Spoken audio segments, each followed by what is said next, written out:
Welcome to the Friday edition of Juan's World, and I'm going to continue my series on change. I think this will probably be the last one, but can't be sure until I get further into it.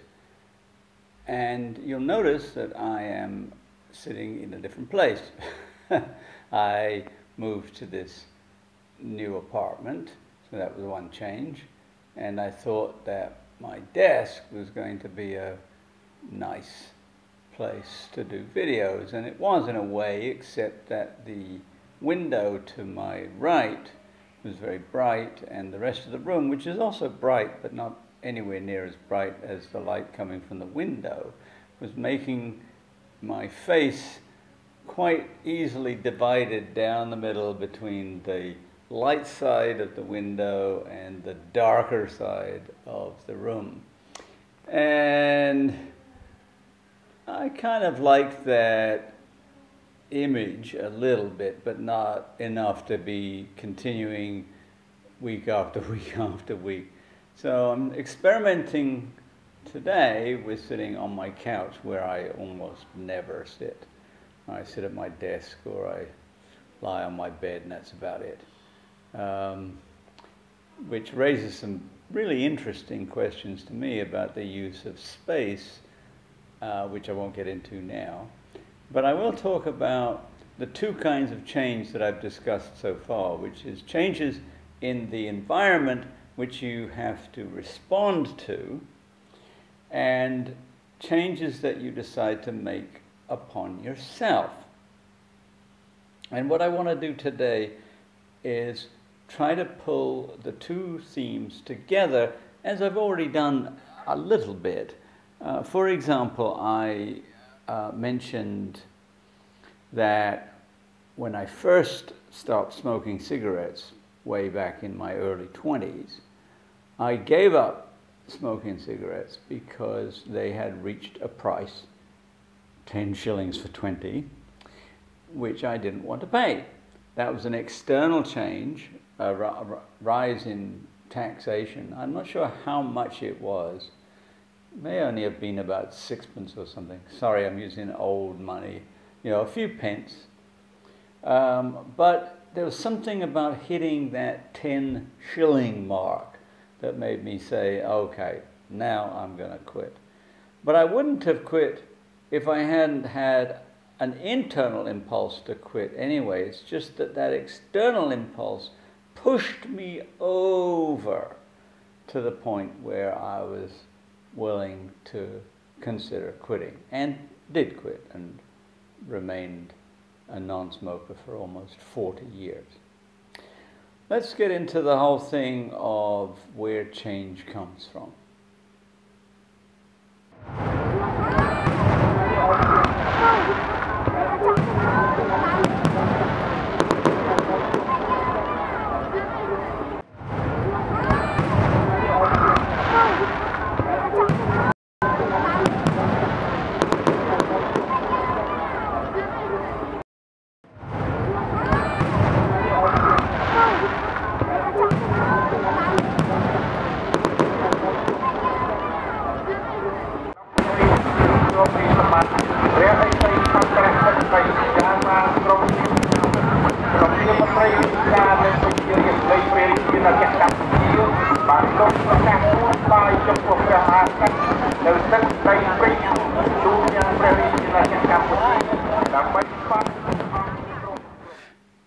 Now I can start with a similar kind of example from the one about quitting smoking back in my 20s.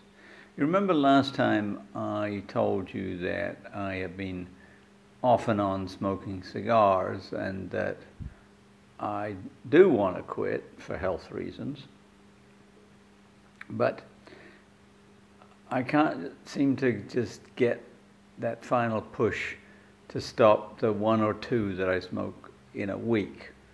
I can go for a very long period of time without smoking, and then something will come up and I'll say, oh, okay, well, I just would like a cigar. Well, back when I lived in my old apartment, the cigar shop was, I don't know, half a kilometer away. Not much more. Easy walk.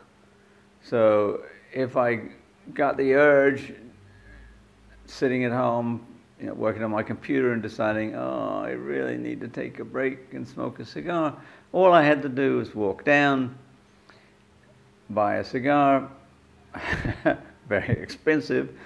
There was that minor inconvenience, an awful lot more than the 10 shillings for 20 cigarettes that I was reluctant to pay 20 odd years ago, like 30 or 40 times more for one cigar. But my financial situation has also improved. So, but there's an issue. You can say, what's happening to me externally and what's happening to me internally? Well, externally, I could go to the cigar store, I could buy a cigar, come home, smoke it, and then not worry about it for another, let's say, 3 or 4 days. That is the only cigar store that I'm aware of in all of Phnom Penh, and it's now a good hour by bicycle away. So if I want to smoke a cigar, I have to get on my bicycle in the hot weather and ride all over there. Well, I've got classes I'm teaching on Tuesdays, Wednesdays, and Fridays, and that's a long bicycle ride.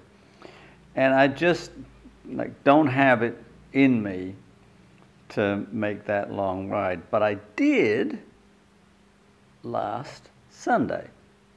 An interesting set of circumstances. I had to go back to my old apartment because my lease was almost ended.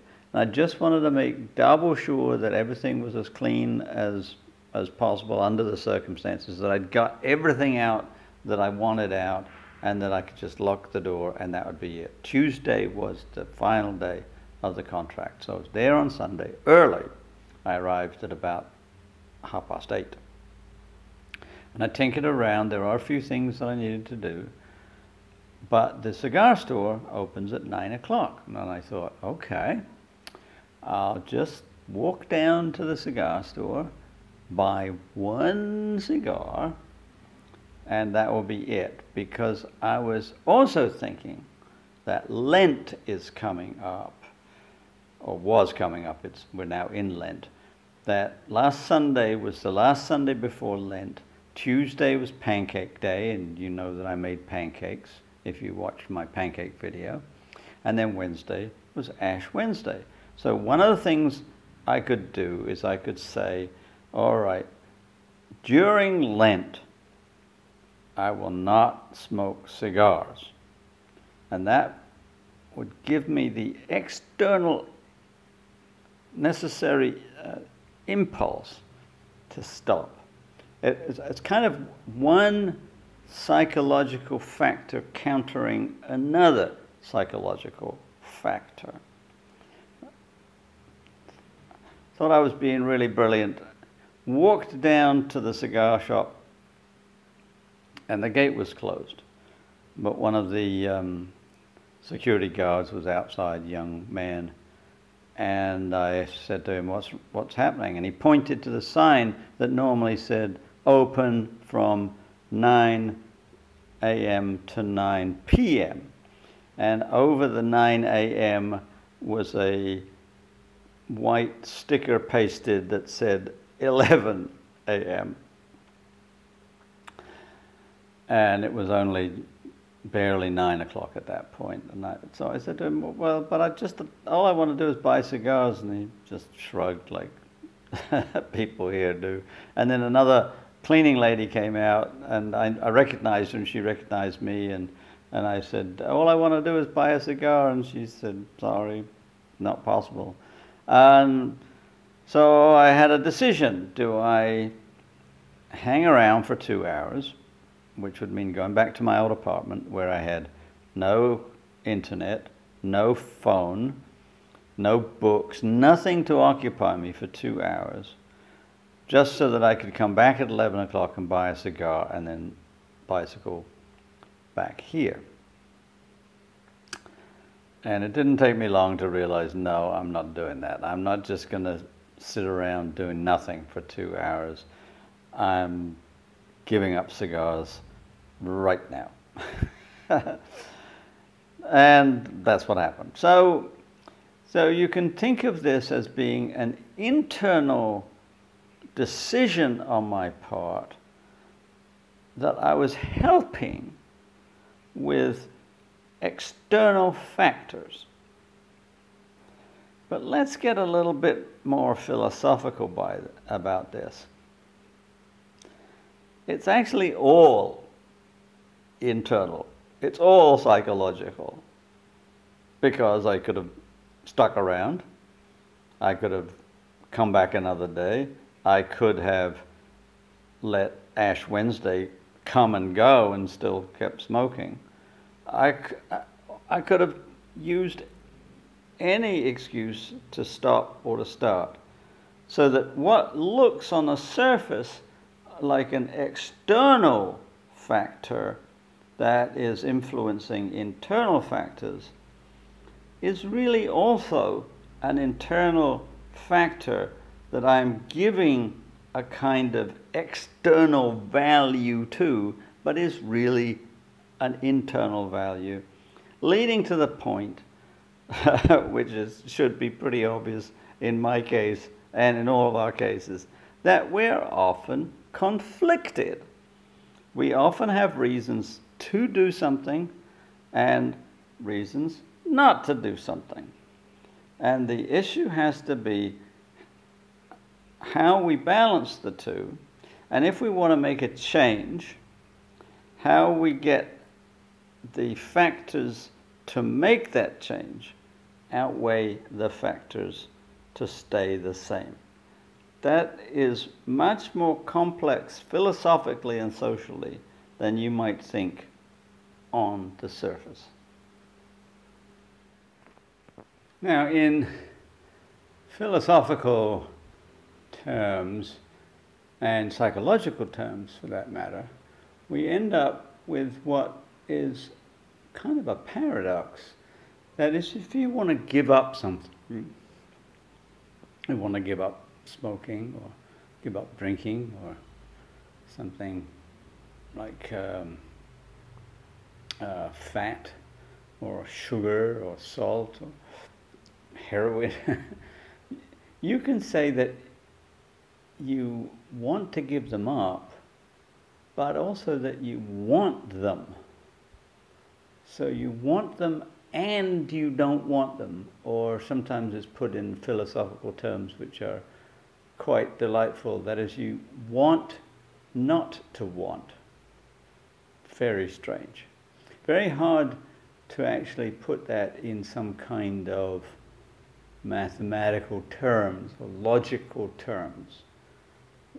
That makes no sense. And one of the reasons that it is interesting is that it's the kind of conundrum, the kind of paradox that mechanical devices like computers, no matter how sophisticated, really can't deal with. That humans have this peculiar nature of ambivalence. You certainly don't want your computer to be ambivalent.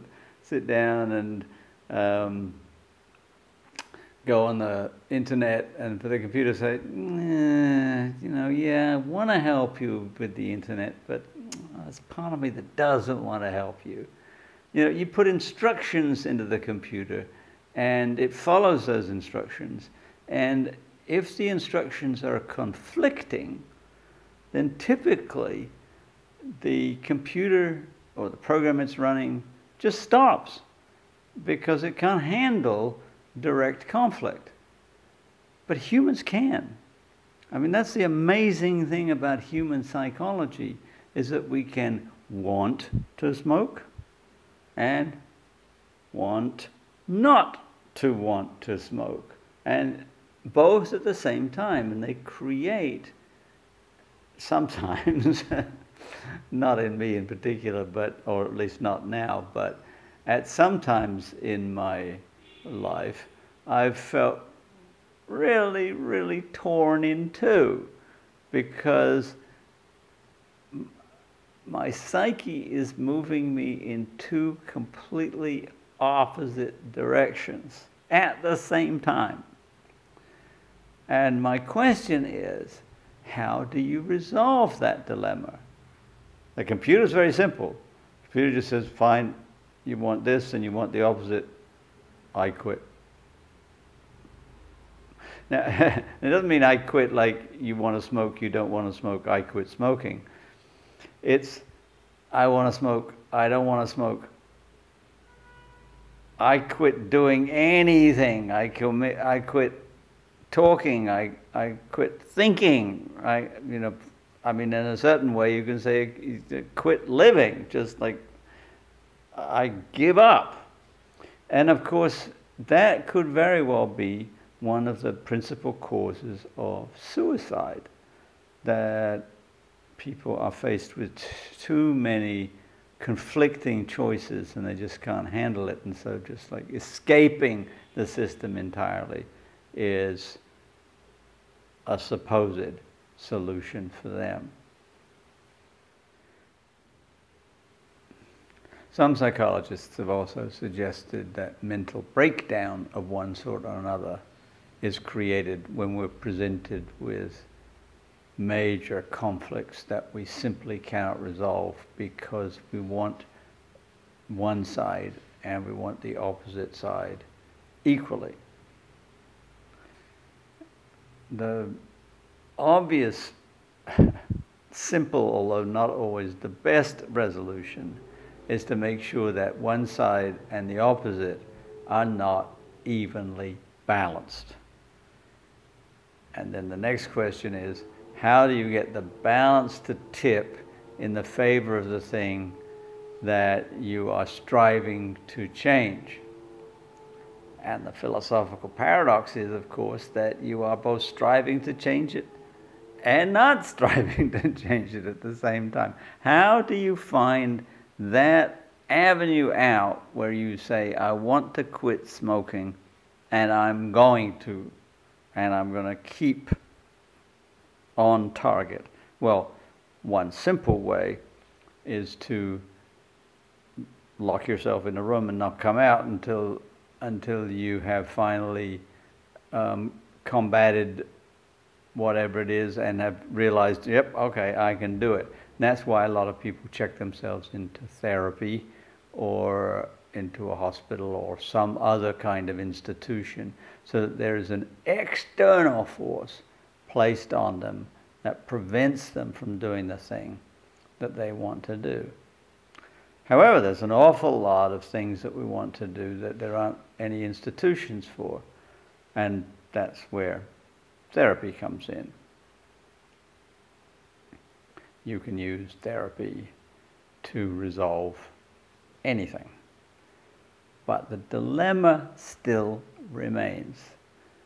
The therapist is an external agent that is directing you and helping you to identify problems and how to fix them.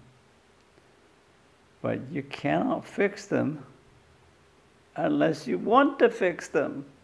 And a therapist can't make you want to fix them. You have to do it for yourself. So whichever way you turn in trying to create change, whether it's external or internal, it has to come somehow from within. So here's the bottom line that comes out of this mysterious matrix of psychology. How do you change in the face of wanting to change and not wanting to change? Well, I hate to do it to you and throw my hands in the air and say, well, it's kind of a mystery. And it's one of the reasons that people have spiritual and religious beliefs. Now let me unpack that a little bit. What I'm saying is that we can't find a good naturalistic or scientific reason why this person who for months, years has been trying to quit smoking and can't quit, and then one day, bang, quits and never smokes again. Like, how does that happen? Because it's just not rational. And how do you know that you are going to quit whatever it is you're trying to quit when you just keep stumbling around between quitting and not quitting, wanting to quit, not wanting to quit, back and forth, back and forth? How do you know that there's going to come a point when you will say, okay, that's it. Enough is enough, I'm quitting? How can you have faith, and it has to be faith, can you have faith that it will ultimately happen? Well, that's why some people believe in a spiritual dimension, because they think of that kind of activity as ultimately being spiritual, not scientific or physical or naturalistic. It's something more mysterious. Okay, so that's going to lead me into another whole realm of pursuit, which is, does the spiritual exist at all? And if it does exist, what is it? So I'm getting there by a roundabout path, but I will eventually get there. And meanwhile, if you like these videos, tell your friends, like and subscribe. And I'm going to get the pots and pans out over the weekend, and we'll have a video on chameleon cooking by Tuesday. Bye.